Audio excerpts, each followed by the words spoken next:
love people of action. I weary of people who get in your face and tell you what all they're doing and actually doing nothing at all. In my life, results count. I'm impressed by results. Don't tell me what you went through. Tell me you got it done. Not hearers of the word only, but doers of the word. God blesses what you do. And see, when you walk with somebody who is a person of action, and you walk with a do-it man, that spirit will leak out on you. Oh, look at somebody and say, do it. Do it. Do it. Don't dream about it. Don't wish for it. Don't hope for it. Don't long for it. Don't cry about it. Get up and do it. Do it with all of your might and with all of your strength and with all of your passion. Somebody holler, do it. I know you've been through hell. I know you had to go through high water. Didn't think you could swim through it. But I also know there's a reason that you went through everything you went through. After this, you're going to come into your promised land. You're going to see why you had to go through this to get what God is about to do in your life. He didn't take you through that wilderness for nothing. Something good is going to come out of this. You can't let your past destroy your future. You got to get rid of the stuff behind you so you can lay hold to the stuff that's before you. Look at somebody and say, get it off you. I don't know who I'm preaching to, but whoever it is, you're getting ready to go to the next level. You're getting ready to go into a brand new dimension of thinking and living and breathing. And a whole lot of things had to change in your life.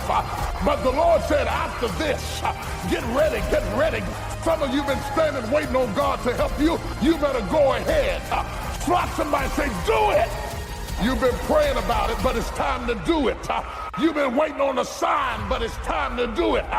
You've been waiting on God to respond, but he already gave you the answer. Do it.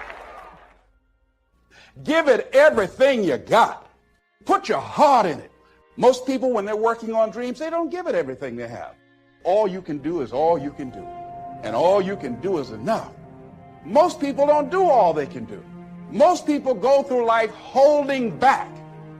Answer your calling. Whatever you're called to do, don't count yourself out. Don't say, I can't do that. Many of us go through life saying no, and you don't even know what you're saying no to. You don't know what you cannot do if you're not willing to challenge yourself. Whatever it is that you don't know how to do right now, you can learn. I did not know how to speak for major corporations. I didn't know how to do that. But I decided to become a student. If you do your research, if you do your homework, if you make the commitment that I'm going to learn, when you look at what do I have going for me and drop your buckets where you are, decide I'm going to work and get myself together. A guy named Jim Rohn said, if you develop your gifts will take you places that you'll never begin to imagine. I mean, how bad do you want your goal right now? I think there's a lot of people in the world today, because it's a really niche thing to talk about, I want this is my outcome, this is my goal. Like, how bad do you want? Do you want it as bad as breathing? Do you want it as bad as anything you ever wanted in your life? And if you calibrate it at the highest enough levels, what I found is the people that are the hungriest, they find a way. When you know why you want something, when it's desperation, the power of being desperate is something that most people avoid. They think desperation is a weakness. And I'm here to tell you, desperation is one of the most powerful emotions you could possibly possess, because when you're desperate, you find reserves and reservoirs of ideas, talents, and a strength that you don't know you have when you find yourself in a desperate situation. So ironically, the one thing most people avoid in their life, hunger, which is caused by being desperate. When you're starving, you become desperate. Think of somebody who's starving on the street. How resourceful would you get if your children were literally starving and you had to feed them? So the number one thing we need more than anything to win is hunger, which comes from a state of desperation. Yet we're constantly trying to comfort ourselves in the real world to avoid the state of being desperate. And I'm telling you that I think you need to embrace desperation again in your life. Like, do you want it so bad that you're desperate for it?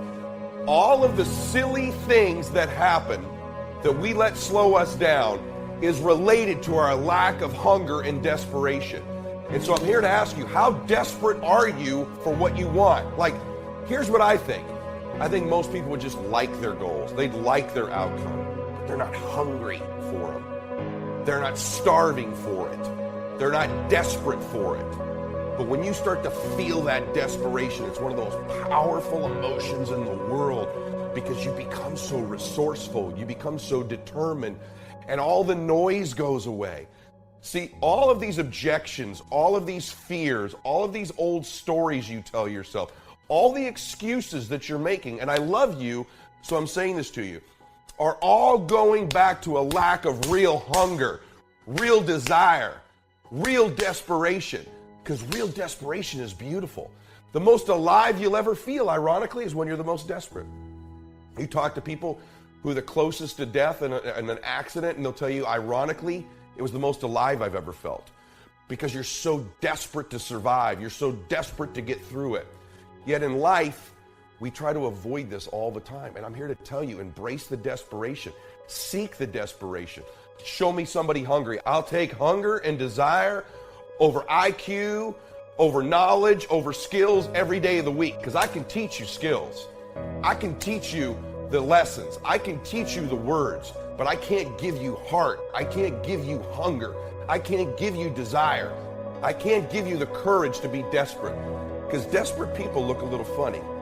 Desperate people don't fit in. Desperate people stand out. You see someone desperate, you're like, whoa, what's going on with them? Desperate people get criticism, and most people would rather not stand out. They'd rather not leave the crowd. They'd rather not take the criticism. They'd rather not take the heat. So most people say, I'd love to be a millionaire. I'd love to win. I'd love my dream relationship. I'd love the best body I could have. I'd love to be happier, but I don't want to look bad doing it. I don't want to seem desperate. I don't want to seem different. I don't want to step out of the crowd. And as long as you're one of those people who won't step out, who won't look a little bit funny, who worries more about what other people think about them than truly winning, you're always going to be held back. What's your level of real hunger?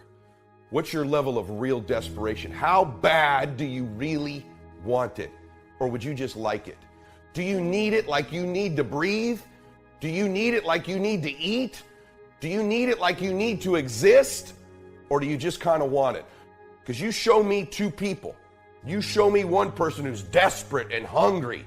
You show me another one who'd like it or wants it. You show me one person who's willing to look bad and get uncomfortable and color outside the lines and do whatever they got to do to get to their dream. And you show me another one who won't, I'll take this person every day of the week. Maybe they don't come from the perfect background. Maybe they don't have all the perfect words. Maybe they don't have all the right relationships, but they got the goodies, man. They got the one thing you got to have to win, which is hunger and desire and some heart. And I know you've heard these things before, but now I want you to be self-aware.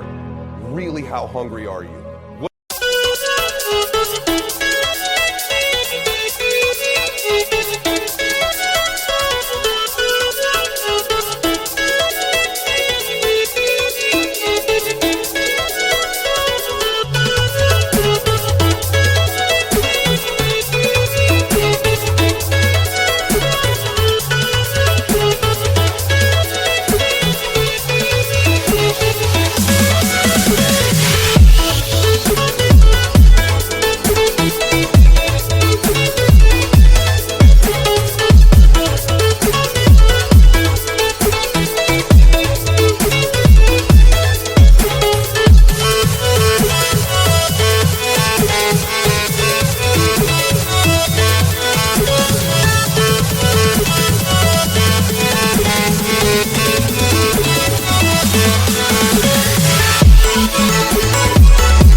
What are you doing to feed the fact that you feel like you're starving?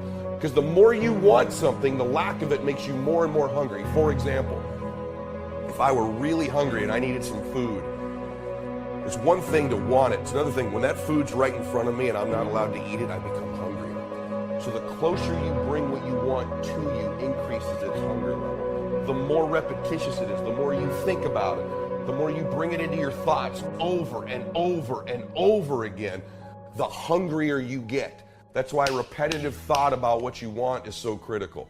So evaluate that. Am I as hungry as I could be? Am I as starving as I could be?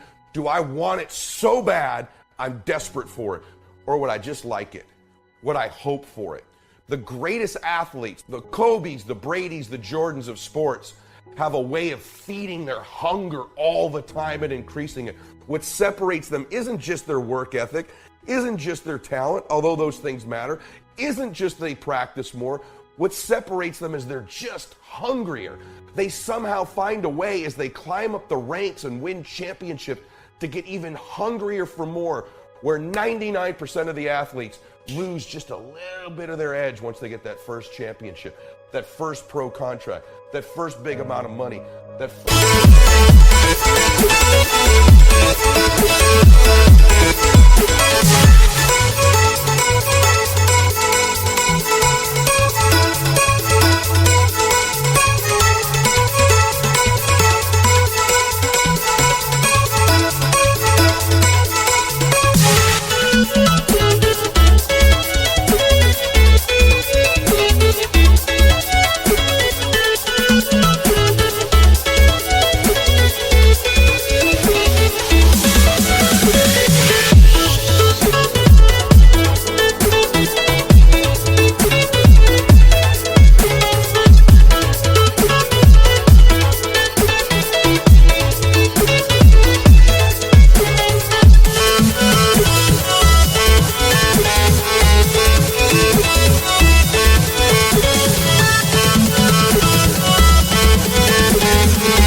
world championship. They just lose their hunger a little bit. And then there's the elite. They get hungrier. It feeds the beast. For some of you, have you been hungrier in the past? Let's be honest. And have you lost a little of that hunger where you're just not quite as desperate as you used to be? And so it's feeding your desperation. And the way we do that is we feed it to ourselves over and over again because it becomes something we must have. We have to have it, like we gotta eat, like we gotta breathe. Feed the hunger, feed the desperation, embrace it. Don't try to look so pretty, because this desperate state eliminates all the things that hold you back.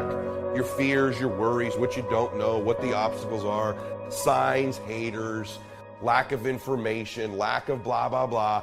It all goes away when you're hungry.